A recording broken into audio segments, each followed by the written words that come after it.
ሰላም ጤና ይስጥልን ክቡራን የዩቲዩብ ቤተሰቦች፣ የሰዓቱን አጫጭር መረጃዎች እየቀርብ ያለው እስከ ፍጻሜው አብራችሁን ቆዩ።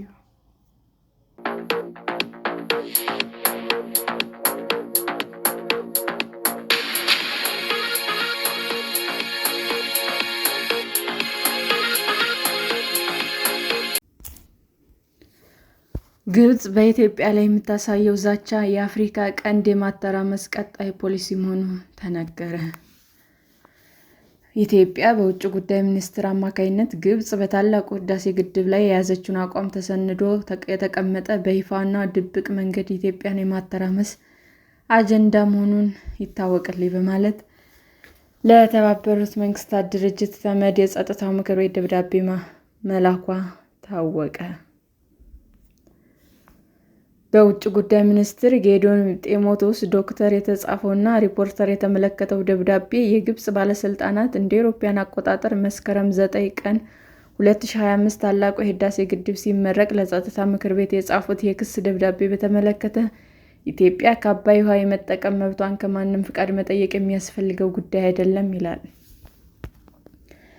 ለ14 ዓመት ያህል በግንባታ ላይ የቆየው ህዳሴ ግድብ ተጠናቆ ሲመረቅ ግብጽ ለጸጥታው ምክር ቤት በጻፈችው ደብዳቤ ኢትዮጵያ ያስመረቀችው ግድብ ዓለም አቀፍ ህጎችን የጣሰ መሆኑን እንደ አውሮፓውያን አቆጣጠር በ2015 በመርሆች ስምምነት ተደርጓል ያለችው በውሃ አጠቃቀም ላይ የተመሰረተ አሳሪ ውል ሳትፈርም የፈጸመችው ድርጊት ነው ማለቷ ይታወሳል። ይሁን እንጂ የኢትዮጵያ ውጭ ጉዳይ ሚኒስቴር ለጸጥታው ምክር ቤት በጻፈው ደብዳቤ በደስታ በተሞላ መንገድ የተከናወነው የግድቡ ምርቃት የትውልዱ በአባይ ወንዝ የመልማት የመበልጸግ የዘመናት ጥማትና ቁርጠኝነት ስኬት የታየበት ነው ብሏል። ግብጽ በኢትዮጵያ ላይ ያላትን የጸብ አጫሪነት ባህሪ በምክር ቤት አባላት በሙሉ በግልጽ የታወቀ ነበር የሚለው ደብዳቤው ከምታሰማው ተደጋጋሚ አደናጋሪ ንግግር ባለፈ ኢትዮጵያንና የአፍሪካ ቀንድ ለማተራመስ የምታደርገው ጥረት በግልጽ በደብዳቤ ተሰንዶ ተቀምጧል ሲልም አስታውቋል። አክሎም ግብጽ በኢትዮጵያ ላይ የምታሳየው ግልጽ ዛቻ የአፍሪካ ቀንድን የማተራመስ የቀጠለ ፖሊሲዋ መሆኑንም ሊታወቅ ይገባል ብሏል። በየትኛውም መለኪያ የአባይን ውሃ አግባብነት ባለው በሕያውና በፍትሃዊ መንገድ ምንም አይነት ጉዳት ሳያደርስ የመጠቀም መብቷን እንደምትከተል ኢትዮጵያ ከዚህ ቀደም በተደጋጋሚ ለምክር ቤቱ በላከቻቸው ደብዳቤዎች መግለጿን የውጭ ጉዳይ ሚኒስቴር ደብዳቤ ያስታውሳል። በተመሳሳይ ኢትዮጵያ ከግብጽ፣ ሱዳን ጋር እንደ አውሮፓውያን አቆጣጠር 2015 በፈረመችው የመርህ መግለጫ መሰረት የመጀመሪያው የውሃ አሞላል ዓመታዊ የውሃ አለቃቅ በተመለከተ አድካሚ ሂደቶችን በኃላፊነት ስትወጣ መቆየቷን ለጸጥታው ምክር ቤት በተለያዩ ጊዜያት በደብዳቤ ማሳወቋን አስረድቷል። ኢትዮጵያ በትብብር መንፈስ በሙሉ ግልጽነትና በመልካም እምነት ላይ የተመሰረተ ቢሆንም ግብጽ ግን ከሰሞኑ ያስገባችው ደብዳቤ ያለ ምንም የትብብር መንፈስ የአባይን ውሃ በበላይነት በብቸኝነት ለመጠቀም ያሳየችበት ግልጽና ፍላጎት መሆኑን አስታውቋል።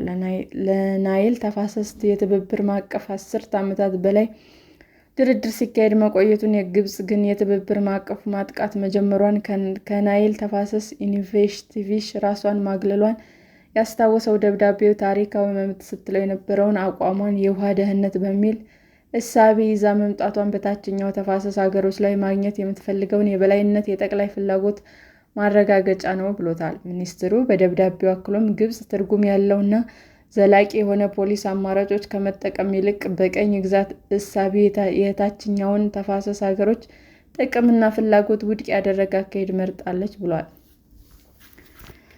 ከግብጽና ሀሩማ በሚባለው ተፈጥሯዊ ምክንያት የታችኛው ተፋሰስ ሀገሮች በአባይ ውሃ መጠቀም አይችሉም የሚል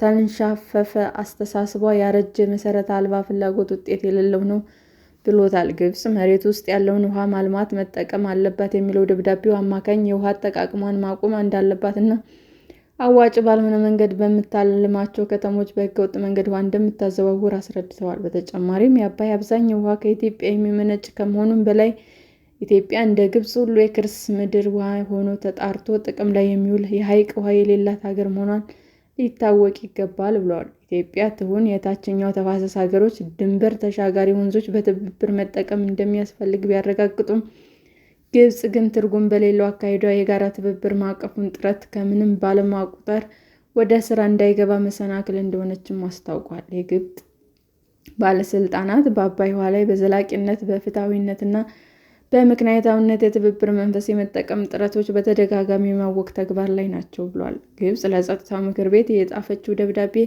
የአባይን ውሃ በበላይነት በብቸኝነት ለመጠቀም የታችኛውን ተፋሰስ ሀገሮች ጥቅም የሚጎዳ በመሆኑ ራሷን ባለዕዳ እንደሚያደርጋት የውጭ ጉዳይ ሚኒስቴር በደብዳቤው አስታውቋል። ከተፋሰሱ ሀገሮች ጋር በመልካም ወዳጅነት ለመስራት ፍላጎት የላትም። ግብፅ ለጸጥታው ምክር ቤት ደብዳቤ ለመላክ ምንም አይነት የሞራል ልዕልና የላትም የሚለው ደብዳቤው ኢትዮጵያ በአባይ ውሃ የመጠቀም መብቷን ጨምሮ ከሰሃራ በታች ለሚገኙ ሀገሮች የምታሳየው ስር የሰደደ ንቀት፣ በተወሰነ ጎራ ውስጥ ያሉ ህዝቦች ከሌሎች ህዝቦች የተለዩ ቦታ አላቸው የሚል እይታዋ በ21ኛው ክፍለ ዘመን ቦታ የሌለው የግብፅ እሳቤ ነው ሲልም አስታውቋል።